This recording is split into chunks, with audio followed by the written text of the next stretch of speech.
तर विद्यार्थी मित्रांनो, स्वागत आहे तुमचं गणित शिकूया या यूट्यूब चॅनलमध्ये. विद्यार्थी मित्रांनो, आपण इयत्ता 10वी गणित भाग 1 यामधील प्रकरण 4 अर्थनियोजन याचा अभ्यास करत आहोत. तर या आधीच्या व्हिडिओमध्ये आपण अर्थनियोजन म्हणजे काय, GST म्हणजे काय याचा अभ्यास केलेला आहे. तर आज आपण आता करबीजक म्हणजे टॅक्स इनव्हॉइस म्हणजे काय आहे ते जाणून घेऊया. आता इथे बघा विद्यार्थी मित्रांनो, तुम्हाला इथे वस्तू खरेदीचा टॅक्स इनव्हॉइस नमुना दिसतोय. म्हणजे हे थोडक्यात एक प्रकारचं बिल आहे ज्याच्यावरती वस्तू काय आहे, वस्तूचं रेट म्हणजे किंमत काय आहे, त्याची क्वांटिटी म्हणजे किती प्रमाणात ते आहे, त्याच्यावरती किती टॅक्स लागलेला आहे, कर लागलेला आहे, CGST आणि SGST किती आहे, तो मिळून त्याचा टोटल किती त्याची किंमत आहे त्या वस्तूची, आणि वस्तूचा कोड म्हणजे प्रत्येक वस्तूला जी आहे एक नंबर दिलेला असतो, त्याला कोड म्हणतात.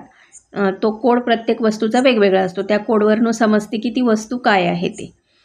तर याच्यामध्ये आता इथे बघा ही जे, आणि त्यामध्ये आता सप्लायर जे आहे ती वस्तू देणारा कोण आहे याचं नाव, त्याचा पत्ता, मोबाईल नंबर वगैरे सगळं, ईमेल वगैरे, आणि अशा किती वस्तू घेतलेल्या आहेत आणि त्याचं एकूण रक्कम किती झालेली आहे असं इथे सगळं या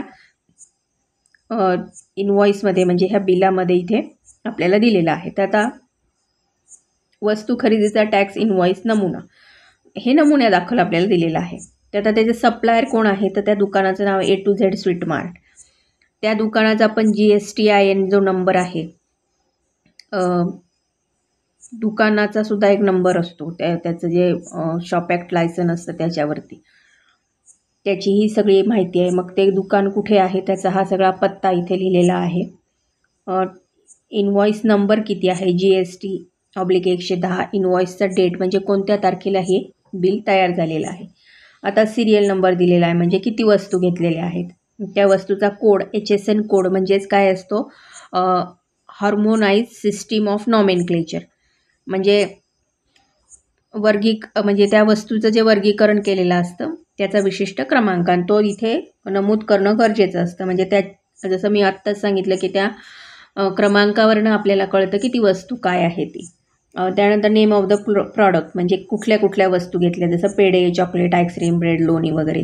मग त्यांचा रेट काय आहे प्रति किलोचा, किती प्रमाणात त्या घेतलेल्या आहेत, जसं 500 ग्रॅम पेढे घेतलेत, चॉकलेटचा 80 रुपयाचा एक बार घेतलेला आहे, अशा पद्धतीने इथे त्याची क्वांटिटी लिहिली आहे. टॅक्सेबल अमाऊंट किती आहे, जसं पेढेचे 200 रुपये आहे, मग त्याच्यातला CGST किती आहे, तर त्या CGSTचा रेट आहे 2.5% आणि टॅक्स किती त्याच्यावरती द्यावा लागतो आहे 5 रुपये. मग असा CGST आणि SGST समान असतात आणि मग इथे टोटल त्यांची किंमत होती 210 रुपये, कारण CGST 5 आणि SGST 10 असं मिळून इथे 200 रुपये पेढ्याची किंमत आणि ही टॅक्सची किंमत 10 रुपये म्हणून 210. अशाप्रमाणे प्रत्येक वस्तूचं इथे वर्गीकरण आणि म्हणजे पूर्ण त्याचं सांगितलेलं आहे, विस्तार केलेलं, विश्लेषण केलेलं आहे, आणि ते इथे त्याची एकूण किंमत किती झालेली आहे प्रत्येक ती इथे लिहिलेली आहे. जसं टॅक्स किती झालं आहे, 41 रुपये 70 पैसे टॅक्स पडलेला आहे,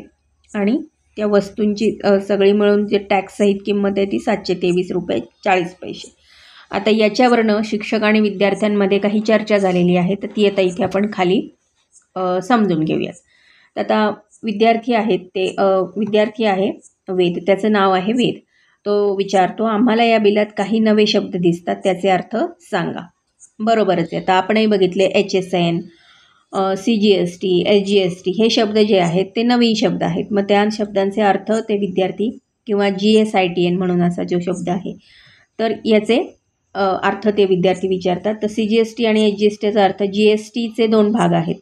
आता GST आपण कालच्याच व्हिडिओमध्ये बघितलं की गव्हर्नमेंटला जो टॅक्स देतो त्याचं, मग त्याचे 2 भाग आहेत. CGST म्हणजे central goods and service tax, केंद्रीय वस्तू व सेवा कर, म्हणजे हा जो टॅक्स आहे तो केंद्र सरकारकडे हा जमा होतो.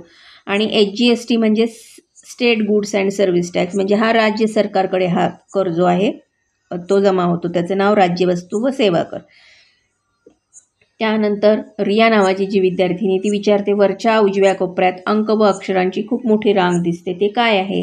म्हणजेच ते GSTIN जे मी मगाशी सांगितलं, तर ते काय आहे? तर HGST तर ते सेमच आहे, म्हणजे गुड्स अँड सर्व्हिस टॅक्स हे तर सेमच आहे. फक्त INचा अर्थ काय तर आयडेंटिफिकेशन नंबर, म्हणजे ज्या व्यापाराची मागील आर्थिक वर्षातील उलाढाल 20 लाख रुपयांपेक्षा जास्त असते त्यांना हा क्रमांक घेणे बंधनकारक असते.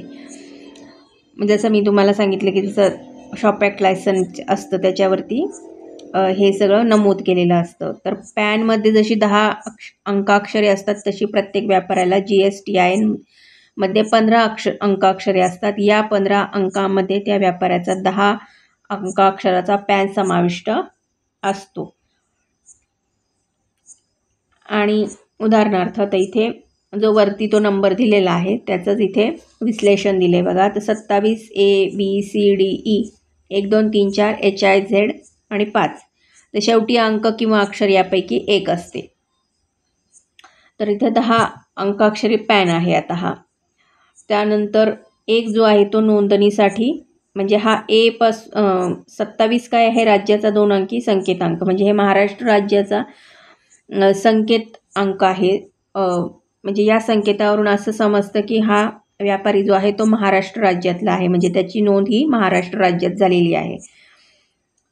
त्यानंतर हे ABCD पासून H पर्यंत काय तर ते 10 अक्षरी पॅन कार्डवरचा त्याचा नंबर आहे. हा एक काय आहे तर एका नोंदणीसाठी 1 अंक आहे. Z आहे तो सर्वांसाठी समान असतो बाय डिफॉल्ट. आणि हा 5 जो आहे तो चेक सम डिजिट साठी आहे. आता चेक सम डिजिट म्हणजे GSTच्या वेबसाईटवर GSTIN टाकला की हा नंबर वैध आहे की नाही ते समजतं, म्हणजे त्याची खात्री करून घेण्यासाठी हा नंबर हे दिलेला असतो. आता इथे पुढे जेनी नावाची विद्यार्थिनी विचारते, बीजकामध्ये HSN कोड हा शब्द देखील आहे. आता त्याचा अर्थ काय तर HSN कोड म्हणजे त्या वस्तूचा वर्गीकरणातील विशिष्ट क्रमांक असतो. कर बीजकामध्ये त्याचा अंतर्भाव करायला हवा. HSN म्हणजे हार्मोनाइज सिस्टीम ऑफ नॉमेनक्लेचर. जसं मी तुम्हाला आत्ताच सांगितलं की प्रत्येक वस्तूचा एक कोड असतो, तो हा कोड आहे. त्यावरनं ती वस्तू ओळखल्या जाते. जोसेफ नावाचा विद्यार्थी विचारतो, कर बीजकात दुकानाचे नाव, पत्ता, तारीख, बीजक क्रमांक, मोबाईल नंबर व ईमेल ID सुद्धा आहे. तर शिक्षिका सांगतात, आता या बीजकात वस्तू व सेवा कराची आकारणी कशी केली आहे ते बघू. त्यासाठी पुढील वाक्यातील रिकाम्या चौकटी भरा. बीजकात पेढ्याचा भाव 200 रुपये प्रति किलो आहे. मग अर्धा किलो पेढे घेतले आहेत म्हणून त्याची किंमत 200 रुपये आहे. मग आता पेढ्याचा केंद्राचा कर 2.5% दराने किती असेल आणि राज्याचा कर तसेच राज्याचा कर इथे जी चौकट दिली ती रिकामी आहे, दराने 5 रुपये. म्हणजे आता इथे आपण काय लिहिणार की इथे हा 5 रुपये दर लिहिणार आणि इथे 2.5 दराने टक्के दराने 5 रुपये. यावरून पेढ्यांवरील वस्तूंचा सेवा कराचा दर किती आहे? 2.5% अधिक 2.5% म्हणजे 5% व एकूण कर आहे 10 रुपये. म्हणजे कर किती आहे? 5% कर आहे आणि त्याचे रुपये किती झाले? 10, जसं मी मगाशीच तुम्हाला सांगितलं. याप्रमाणे चॉकलेटवर वस्तू सेवाचा कराचा दर जो आहे किती आहे? तो 14% आहे. म्हणून त्यावेळी कर रुपये 11 रुपये 20 पैसे. त्यानंतर आईस्क्रीमवर वस्तू सेवाचा एकूण दर कराचा दर किती आहे चॉकलेटवरचा? तर आईस्क्रीमवरचा तर तो आहे 9% आणि म्हणून आईस्क्रीमची किंमत किती झाली? 236 रुपये. आता लोण्याचा केंद्राचा दर काय आहे? 6% आहे आणि राज्याचा पण 6% आहे. मग मिळून वस्तू सेवा कराचा दर किती आहे? इथे 12% आहे. मग आता विद्यार्थी काय विचारतो पुढे प्रश्न की ब्रेडवर कराचा दर 0% आहे, तसेच प्रत्येक वस्तूवर केंद्र व